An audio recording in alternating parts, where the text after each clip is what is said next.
ನಮಸ್ಕಾರ ಸ್ನೇಹಿತರೆ, ನಾನು doctor Narayan Mudgale, Ayurvedic consultant, Ayurvedic fertility expert, ಬೆಂಗಳೂರಿನಲ್ಲಿ ಪ್ರಾಕ್ಟೀಸ್ ಮಾಡ್ತೀನಿ. ಇವತ್ತು ಏನ್ ವಿಷಯ ಬಗ್ಗೆ ನಾನು ಮಾತಾಡ್ತಾ ಇದ್ದೀನಿ ಅಂದ್ರೆ, ತಮ್ಮ ಕಿಚನ್ ನಲ್ಲಿ ಇರುವ ಒಂದು ಕಾಮನ್ ಆಗಿ ದಿನನಿಮಿತ್ತ ಅಡುಗೆನಲ್ಲಿ ಉಪಯೋಗ ಆಗುವ ಒಂದು ಮೇನ್ ಇಂಗ್ರೀಡಿಯೆಂಟ್ ಅಂತ ಹೇಳ್ಬೋದು. ಇದು ಆಹಾರ, ಇದು ಔಷಧ. ನಮ್ಮ ಆಹಾರನೇ ನಮ್ಮ ಔಷಧ ಆಗ್ಬೇಕು, ಅವಾಗ ನಮ್ ಯಾವುದೋ ಬೇರೆ ಔಷಧಿ ತೊಗೊಳೋದ ಅವಶ್ಯಕತೆ ಇರಲ್ಲ. ಬಟ್ ಈ ಬೆಳ್ಳುಳ್ಳಿ ಬಗ್ಗೆ ಸಾಕಷ್ಟು ಭ್ರಮೆ ಇದೆ. ಸ್ವಲ್ಪ ಜನ ಹೇಳ್ತಾರೆ ಇದರಿಂದ ಸೆಕ್ಸ್ ಪವರ್ ಜಾಸ್ತಿ ಆಗುತ್ತೆ ಅಂತ, ಸ್ವಲ್ಪ ಜನ ಹೇಳ್ತಾರೆ ಇದರಿಂದ ಕೊಲೆಸ್ಟ್ರಾಲ್ ಕಡಿಮೆ ಆಗುತ್ತೆ ಅಂತ, ಸ್ವಲ್ಪ ಜನ ಹೇಳ್ತಾರೆ ಇದರಿಂದ BP ಕಡಿಮೆ ಆಗುತ್ತೆ ಅಂತ, ಸ್ವಲ್ಪ ಜನ ಹೇಳ್ತಾರೆ ಇದು ಪೈಲ್ಸ್ ಇದ್ದವ್ರು ತಿನ್ಬಾರ್ದಂತ, ರಾತ್ರಿ ತಿನ್ಬಾರ್ದಂತ, ಹಾಲ್ ಜೊತೆ ತಿನ್ಬಾರ್ದಂತ, ಏನೇನೋ ಕ್ವಶನ್ಸ್ ಇದೆ ಬೆಳ್ಳುಳ್ಳಿ ಬಗ್ಗೆ. ಸೊ ಪ್ರತಿ ಒಂದು ವಿಷಯ, ಮತ್ತು ನಾನು ನನ್ಗೇನ್ ಫೀಲ್ಡ್ ಇದೆಯಲ್ಲ ಸೆಕ್ಸಾಲಜಿ, ಫರ್ಟಿಲಿಟಿ, ಈ ಫೀಲ್ಡ್ ನಲ್ಲಿ ಈ ಬೆಳ್ಳುಳ್ಳಿದ ಏನು ಉಪಯೋಗ? ಸೊ ಫಸ್ಟ್ ಆಫ್ ಆಲ್ ಇದು ಏನಂದ್ರೆ, ಇದರದ್ದು ಸೈಂಟಿಫಿಕ್ ಪರ್ಸ್ಪೆಕ್ಟಿವ್ ಏನಿದೆ, ಜೊತೆಗೆ ಪೇಷಂಟ್ ಎಜುಕೇಶನ್ಗಾಗಿ ಮತ್ತು ಓವರ್ ಆಲ್ ಒಂದು ಕ್ಲಿನಿಕಲ್ ರಿಸರ್ಚ್ ಗಾರ್ಲಿಕ್ ಬಗ್ಗೆ ಏನೇನ್ ಹೇಳುತ್ತೆ ಅಂತ ಪ್ರತಿ ಒಂದು ವಿಷಯ ಡೀಟೇಲ್ ಆಗಿ ಹೇಳ್ತೀನಿ. ವಿಡಿಯೋ ಲಾಸ್ಟ್ ವರೆಗೆ ನೋಡಿ. ಹೊಸ ವ್ಯೂವರ್ಸ್ ಇದ್ರೆ ನಮ್ಮ ಚಾನೆಲ್ ಸಬ್ಸ್ಕ್ರೈಬ್ ಮಾಡಿ, ಸೊ ದ್ಯಾಟ್ ಈ ತರ ಅಥೆಂಟಿಕ್ ನಾಲೆಜ್ ನಿಮಗೆ ಕಂಟಿನ್ಯೂಸ್ ಆಗಿ ನಿಮ್ಗೆ ಪಾಪ್ ಅಪ್ ಆಗುತ್ತೆ. ಒಂದು ಬೆಳ್ಳುಳ್ಳಿ ಅಥವಾ ಗಾರ್ಲಿಕ್, ಇದ್ರ ಬಗ್ಗೆ ಏನ್ ಹೇಳ್ತಾರಂದ್ರೆ, ಗಾರ್ಲಿಕ್ ತಿಂದ್ರೆ ಸೆಕ್ಸ್ ಪವರ್ ತುಂಬಾ ಚೆನ್ನಾಗಿ ಆಗುತ್ತೆ, ಒಂದು ರಾಕೆಟ್ ತರ ಎರೆಕ್ಷನ್ ಬರುತ್ತೆ ಅಂತ. ಸೊ ಎಷ್ಟು ಮಟ್ಟಿಗೆ ಇದು ಸರಿ? ಸೊ ಫಸ್ಟ್ ಆಫ್ ಆಲ್ ಇದು ಸರಿನಾ ನಿಜಾನಾ? ಇದರಲ್ಲಿ ನಾನು ಏನ್ ಹೇಳ್ತೀನಿ ಅಂದ್ರೆ, ಹೌದು, ಆದರೆ ಪ್ರತಿಯೊಬ್ಬರಿಗೆ ರಿಸಲ್ಟ್ ವೇರೀಸ್. ಆಯುರ್ವೇದನಲ್ಲಿ ಏನ್ ಹೇಳಿದಾರೆ ಅಂದ್ರೆ, ಇದ್ರದ್ದು ಲಕ್ಷಣ ಬಗ್ಗೆ ಹೇಳುವಾಗ, ಇದು ಗುಣಧರ್ಮ ಬಗ್ಗೆ ಹೇಳುವಾಗ, ಚಿಕಿತ್ಸೆನಲ್ಲಿ ಯೂಸ್ ಮಾಡುವಾಗ ಇದ್ರದ್ದು ಓವರ್ ಆಲ್ ಫಾರ್ಮಕೋ ಡೈನೆಮಿಕ್ಸ್ ಅಥವಾ ಇದ್ರದ್ದು ಮೇನ್ ಏನೇನ್ ಬಾಡಿನಲ್ಲಿ ಫಂಕ್ಷನ್ ಅಂದ್ರೆ, ಇದು ಒಂದು ಉಷ್ಣ ಗುಣ, ಒಂದು ವಾತ ಮತ್ತು ಪಿತ್ತನ ಜಾಸ್ತಿ ಮಾಡುತ್ತೆ.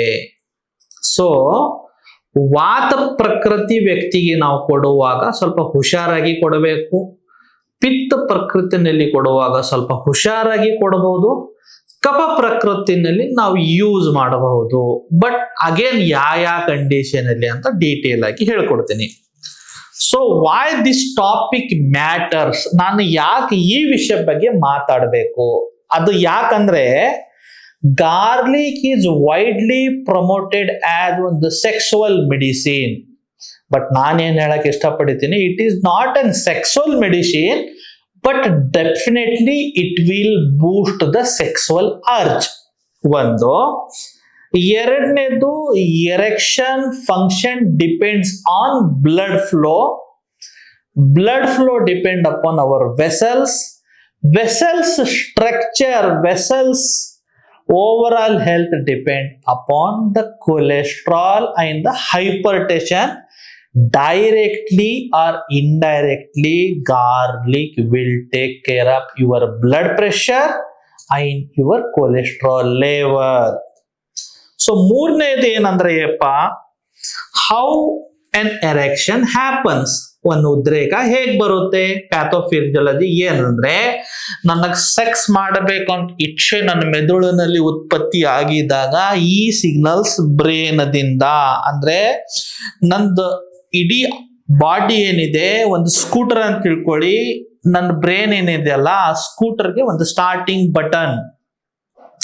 ಯಾವಾಗ ನನ್ಗೆ ಕಾಮ ಅಂತ ಇಚ್ಛೆ ಆಯ್ತು, ನಾನು ಲೈಂಗಿಕ ಕ್ರಿಯೆ ಮಾಡ್ಬೇಕಂತ ಫೀಲಿಂಗ್ ಆಯ್ತಂದ್ರೆ, what I am doing is, ನಾನು ನನ್ನ ಬಟನ್ ನ ಆನ್ ಮಾಡ್ತಾ ಇದ್ದೀನಿ, ಸೆಲ್ಫ್ ಸ್ಟಾರ್ಟ್ ಮಾಡ್ತಾ ಇದ್ದೀನಿ. ಅವಾಗ ಈ ಕರೆಂಟ್ ಅದು ಸೆಲ್ಫ್ ಸ್ಟಾರ್ಟ್ ಮಾಡಿ ಝುಯ್ ಅಂತ ಸ್ಪೈನಲ್ ಕಾರ್ಡ್ ಹೋಗ್ಬಿಟ್ಟು ಅಲ್ಲಿಂದ ನನ್ನ ಇಂಜಿನ್ಗೆ ಹೋಗ್ಬಿಡುತ್ತೆ. ಇಂಜನ್ ಹೋಗ್ಬಿಟ್ಟು ಅಲ್ಲಿ ಆರ್ಡರ್ ಮಾಡುತ್ತೆ ರಕ್ತ ಧಮನಿಗಳಿಗೆ ನೈಟ್ರಿಕ್ ಆಕ್ಸೈಡ್ ಅಂತ ಗ್ಯಾಸ್ ನ ಉತ್ಪತ್ತಿ ಮಾಡುವಂತ. ಈ ನೈಟ್ರಿಕ್ ಆಕ್ಸೈಡ್ ಗ್ಯಾಸ್ ಕೆಲಸ ಏನಂದ್ರೆ ವ್ಯಾಸೋಡೈಲೇಷನ್ ಅಂದ್ರೆ ನಮ್ಮ ರಕ್ತ ಧಮನಿಗಳು ಈ ತರ ಶ್ರಿಂಕ್ ಆಗಿದಿರುತ್ತೆ. ಬಟ್ ಒಂದ್ಸತಿ ಇದು ಗ್ಯಾಸ್ ಉತ್ಪತ್ತಿ ಆಗುವಾಗ ಝೀಂಗ್ ಅಂತ ಏನಾಗುತ್ತೆ, ಇದು ಡೈಲೇಟ್ ಆಗ್ಬಿಡುತ್ತೆ. ಸೊ ಈ ತರ ಎರೆಕ್ಷನ್ ಆಗುತ್ತೆ. So healthy arteries, healthy nerves ನಲ್ಲಿ ಯೂಶುವಲಿ ಏನ್ ಸಮಸ್ಯೆ ಆಗಲ್ಲ. ಬಟ್ ಯೂಶಲಿ ಅಬೌವ್ 35-45 ಫ್ಯಾಟಿನೆಸ್ ಬರ್ತಾ ಇದೆ ಬಾಡಿನಲ್ಲಿ, ಒಬೆಸಿಟಿ ಬರ್ತಾ ಇದೆ, ಮೆಟಾಬಾಲಿಕ್ ಡಿಸಾರ್ಡರ್ ಕಡೆ ಎಂಟ್ರಿ ಹೊಡಿತಾ ಇದೀರಾ, ಪ್ರೀ ಡಯಾಬಿಟಿಕ್ ಸ್ಟೇಟ್ ಬರ್ತಾ ಇದೆ, ಹೈಪೋಥೈರಾಯ್ಡಿಸಮ್ ಇದೆ, ಹೈಪರ್ ಟೆನ್ಷನ್ ಬರ್ತಾ ಇದೆ, ಸ್ಟ್ರೆಸ್ ಇದೆ, ಲ್ಯಾಕ್ ಆಫ್ ಫಿಸಿಕಲ್ ಆಕ್ಟಿವಿಟಿ ಇದೆ, ಸೆಡೆಂಟರಿ ಲೈಫ್ ಸ್ಟೈಲ್ ಇದೆ, ಸ್ಲೀಪ್ ಕರೆಕ್ಟ್ ಆಗಿ ಇಲ್ಲ. ಇವೆಲ್ಲಾ ಕಾಯಿಲೆನಲ್ಲಿ ಸ್ಲೋಲಿ ನಿಮ್ಮ ರಕ್ತ ಧಮನಿಗಳು ಅದರಲ್ಲಿ ಎಲ್ಲಕ್ಕಿಂತ ಇಂಟರ್ನಲ್ಲಿ ಅದನ್ನ ಎಂಡೋಥೀಲಿಯಲ್ ಟಿಶ್ಯೂಸ್ ಅಥವಾ ಲೇಯರ್ ಅಂತ ಹೇಳ್ತೀವಿ, ಇದರಲ್ಲಿ ವೀಕ್ನೆಸ್ ಬರಕ್ ಸ್ಟಾರ್ಟ್ ಆಗುತ್ತೆ ಅಥವಾ ಒಂದು ವೈಟ್ ಕೋಟಿಂಗ್ ಡೆವಲಪ್ ಆಗುತ್ತೆ ಅದರಲ್ಲಿ. ಈ ಕೋಟಿಂಗ್ ನೈಟ್ರಿಕ್ ಆಕ್ಸೈಡ್ ಅಂತ ಗ್ಯಾಸ್ ನ ಉತ್ಪತ್ತಿ ಮಾಡಕ್ ಕೊಡಲ್ಲ. ಯಾವಾಗ ಇದು ಗ್ಯಾಸ್ ಉತ್ಪತ್ತಿ ಆಗಲ್ಲ ಅಂದ್ರೆ ಒಂದು ಹಾರ್ಡ್ನೆಸ್ ಪ್ರಾಪರ್ ಆಗಿ ಬರಲ್ಲ, ಒಂದು ಹಾರ್ಡ್ನೆಸ್ ಪ್ರಾಪರ್ ಆಗಿ ಬಂದ್ರೂ ಲಾಂಗ್ ಟೈಮ್ ವರೆಗೆ ಮೇಂಟೈನ್ ಮಾಡಕ್ ಆಗ್ತಾ ಇಲ್ಲ. ಸೊ ಎರೆಕ್ಷನ್ ಹೇಗಾಗುತ್ತೆ ಅಂತ ಅದರ ಹಿಂದ್ಗಡೆಯಿಂದ ಒಂದು ಪ್ಯಾಥೋಫಿಸಿಯೋಲಜಿ. ಇವಾಗ ಗಾರ್ಲಿಕ್ ನಲ್ಲಿ ಏನ್ ಆಕ್ಟಿವ್ ಕಂಪೋನೆಂಟ್ ಇದೆ, ವೈ ದಿಸ್ ಇಸ್ ಏನಿದೆಯಲ್ಲ, ಒಂದು ವ್ಯಕ್ತಿಗೆ ಎರೆಕ್ಷನ್ ಬರಬೇಕು, ವೈ ಈ ಒಂದು ತಿಂದ್ರೆ ಸೆಕ್ಸ್ ಚೆನ್ನಾಗ್ ಆಗ್ಬೇಕಂದ್ರೆ ಇದರಲ್ಲಿ ಏನಾದ್ರೂ ಒಂದು ಆಕ್ಟಿವ್ ಕಂಪೋನೆಂಟ್ ಇರಲೇಬೇಕಲ್ಲ. ಸೊ ಇದನ್ನ ನಾವು ಯಾವಾಗ ಚಾಪ್ ಮಾಡ್ತೀವಿ ಅಥವಾ ಕಟ್ ಮಾಡ್ತೀವಿ ಅದರಲ್ಲಿ ಒಂದು ಕಂಪೌಂಡ್ ಇದೆ. ಈ ಕಂಪೌಂಡ್ ಏನಂದ್ರೆ ಅಲಿಸಿನ್. ಈ ಅಲಿಸಿನ್ ಏನಂದ್ರೆ it is A zinc compound ಅಥವಾ ಸಲ್ಫರ್ ಕಂಪೌಂಡ್. ಯಾಕೆ ಸಲ್ಫರ್ ಕಂಪೌಂಡ್ ಅಂದ್ರೆ ನಾವು ಯಾವಾಗ ಇದನ್ನ ಕಟ್ ಮಾಡ್ತೀವಿ, ಚಾಪ್ ಮಾಡ್ತೀವಿ, ಒಮ್ಮೆ ಪಂಜೆಂಟ್ ಸ್ಮೆಲ್ ಬರುತ್ತೆ. ಈರುಳ್ಳಿ ಹೇಗೆ ಕಟ್ ಮಾಡಿದ್ಮೇಲೆ ಕಣ್ಣೀರ್ ಬರುತ್ತಲ್ಲ, ಗಾರ್ಲಿಕ್ ಕೂಡ ಕಟ್ ಆದ್ಮೇಲೆ ಒಮ್ಮೆ ಆ pungent smell because of this sulphur compound ಕಣ್ ಉರಿ ಮತ್ತು ಸಮ್ ಟೈಮ್ ಕಣ್ಣಿಂದ ಅಶ್ರು ಬರೋ ಪಾಸಿಬಿಲಿಟಿ ಇದೆ. ಸೊ ಈ ಸಲ್ಫರ್ ಕಂಪೌಂಡ್ ಕೆಲಸ ಏನಂದ್ರೆ it will protect the health of the arteries and veins. So it may support cardiovascular system. ನಾನು ಸಣ್ಣವಿದ್ದಾಗ ನಮ್ ತಾತ ಬೆಳಗ್ಗೆ ಊಟ ಮಾಡುವಾಗ, ಯಾಕಂದ್ರೆ ಹಳ್ಳಿ ಊರಿನಲ್ಲಿ ಬ್ರೇಕ್ಫಾಸ್ಟ್ ಅಂತ ಕಾನ್ಸೆಪ್ಟ್ ಇಲ್ವೇ ಇಲ್ಲ, ಅವ್ರ ತಟ್ಟೆನಲ್ಲಿ ಒಂದ್ ಕಡೆ ಜೋಳದ ರೊಟ್ಟಿ, ಸ್ವಲ್ಪ ಏನಂತೀವಿ ಸಾಂಬಾರು ಅಥವಾ ದಾಲು, ಯಾವುದೋ ಒಂದು ಪಲ್ಯ, ಬಟ್ ಅದರ ಜೊತೆಗೆ ಈ ತರ ಒಂದು 2 ಪೀಸಸ್ ಗಾರ್ಲಿಕ್ ಅಥವಾ ಬೆಳ್ಳುಳ್ಳಿ ಮತ್ 4 ಚಾಪ್ ಮಾಡಿದ ನುಗ್ಗೆಕಾಯಿ ಪೀಸ್ ಅವ್ರಿಗೆ ದಿನ ತಿನ್ಬೇಕು. ಬಟ್ ಏನಂದ್ರೆ ನನ್ನ ಆಶ್ಚರ್ಯ, ಯಾವಾಗ ಅವ್ರು 84 ವರ್ಷ ಇದ್ರು, ಯಾವುದೋ ಒಂದು ಬೇರೆ ಹೆಲ್ತ್ ಇಶ್ಯೂ ಚೆಕಪ್ ಹೋಗಿದಾಗ ಅವರು ಆಂಜಿಯೋಗ್ರಾಮ್ ಮಾಡಿ ಅವ್ರ ಲಿಪಿಡ್ ಪ್ರೊಫೈಲ್ ಚೆಕ್ ಮಾಡಿದ್ರೆ ಯಾವುದೋ ಹಾರ್ಟ್ ನಲ್ಲಿ ಬ್ಲಾಕೇಜಸ್ ಇರಲಿಲ್ಲ. 84 ವರ್ಷ ಆದ್ರೂ ಹಾರ್ಟ್ ನಲ್ಲಿ ಯಾವುದೋ ಒಂದು ಬ್ಲಾಕೇಜಸ್ ಇರಲಿಲ್ಲ.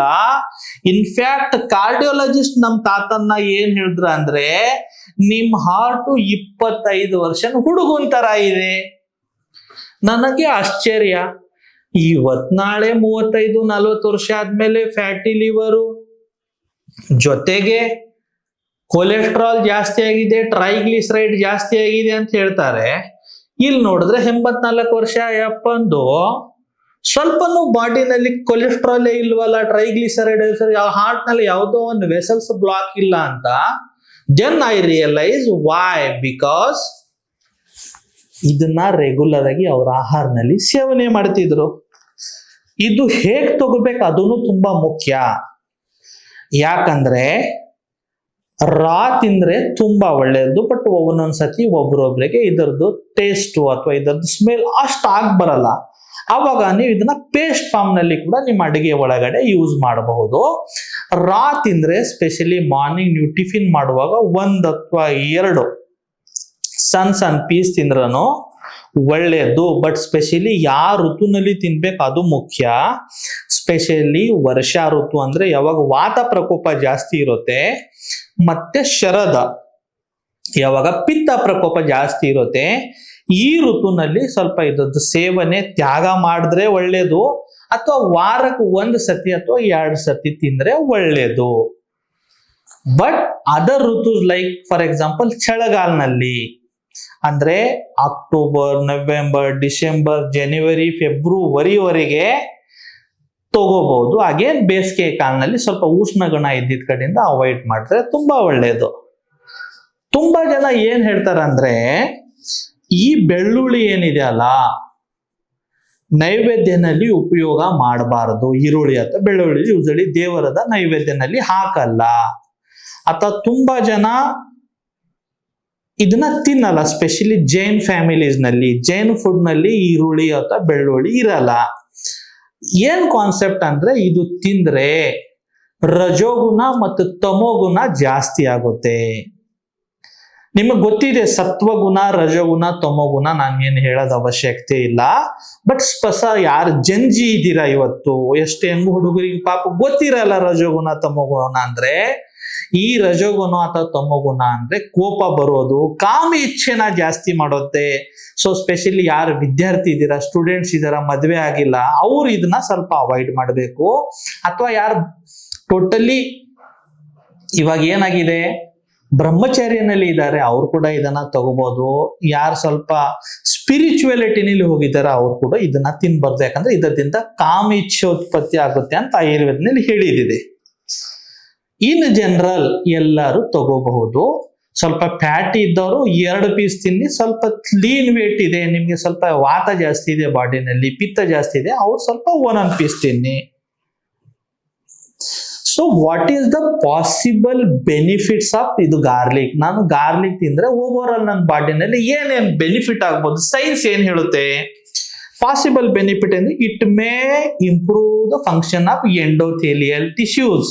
ನಾನು ಹೇಳಿದಂಗೆ ರಕ್ತ ಧಮನಿಗಳು ಎಲ್ಲಕ್ಕಿಂತ ಒಳಗಡೆ ಲೇಯರ್ ಐತೆ ಎಂಡೋಥೆಲಿಯಲ್ ಟಿಶ್ಯೂಸ್, ಅದರದ್ದು ಫಂಕ್ಷನ್ ಇಂಪ್ರೂವ್ ಮಾಡಕ್ ಇದು ಹೆಲ್ಪ್ ಮಾಡುತ್ತೆ. May improve the function of nitric oxide activity.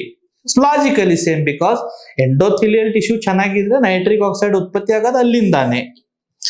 3ನೇದೇನಂದ್ರೆ May help in circulation, ರಕ್ತ ಸಂಚಾಲನಲ್ಲಿ ನಾಟ್ ಓನ್ಲಿ ಟು ದ ಪೆನೈಲ್ ಇಲ್ಲ, ಓವರ್ ಆಲ್ ಹಾರ್ಟ್ ದಿಂದ ಬಾಡಿ ಪ್ರತಿಯೊಂದು ಅವಯವಗೆ ಮತ್ತೆ ಅಲ್ಲಿಂದ ವಾಪಸ್ ಹಾರ್ಟ್ ಬರ್ಬೇಕಂದ್ರೆ ಇನ್ ಜನರಲ್ ಸರ್ಕ್ಯುಲೇಷನ್ ಅಲ್ಲಿ ಇದು ಹೆಲ್ಪ್ ಮಾಡುತ್ತೆ.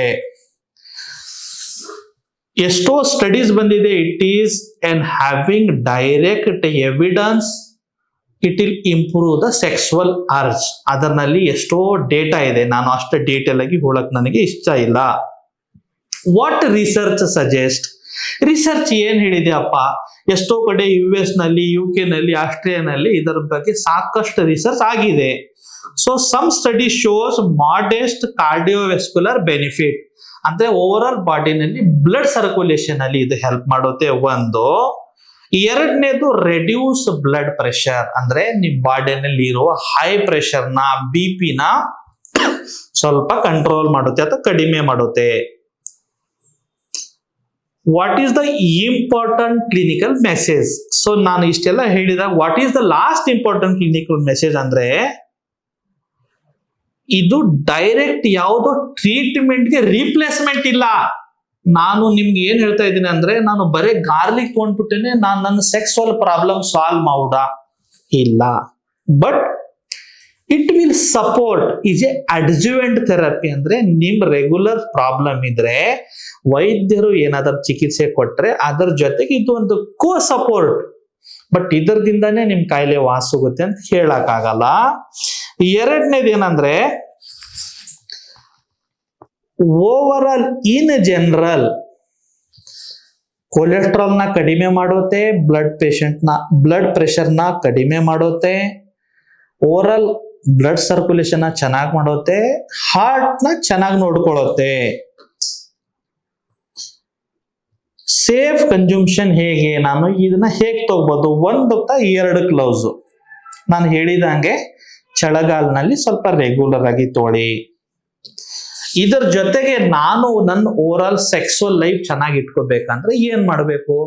ರೆಗ್ಯುಲರ್ ಎಕ್ಸರ್ಸೈಸಸ್, ಪ್ರಾಪರ್ ಸ್ಲೀಪ್, ಏನ್ ತಿನ್ಬೇಕು ಅದೇ ತಿನ್ಬೇಕು, ಜಂಕ್ ಫುಡ್ ನ ಅವಾಯ್ಡ್ ಮಾಡಬೇಕು, ಸ್ಮೋಕ್ ಅಥವಾ ಆಲ್ಕೋಹಾಲ್ ಅಭ್ಯಾಸ ಇದ್ರೆ ಅದನ್ನ ಬಿಡಬೇಕು, ಸ್ಟ್ರೆಸ್ ನ ಕಡಿಮೆ ಮಾಡಬೇಕು, ಮತ್ತು ಓವರ್ ಆಲ್ ನಮ್ಮ ಬಾಡಿನ ಹೈಡ್ರೇಟ್ ಮಾಡಬೇಕು, ಆರಾಮಾಗಿ ಇರಬೇಕು, ಖುಷಿಯಾಗಿ ಇರಬೇಕು, ನಗನಗ್ತಾ ಇರಬೇಕು.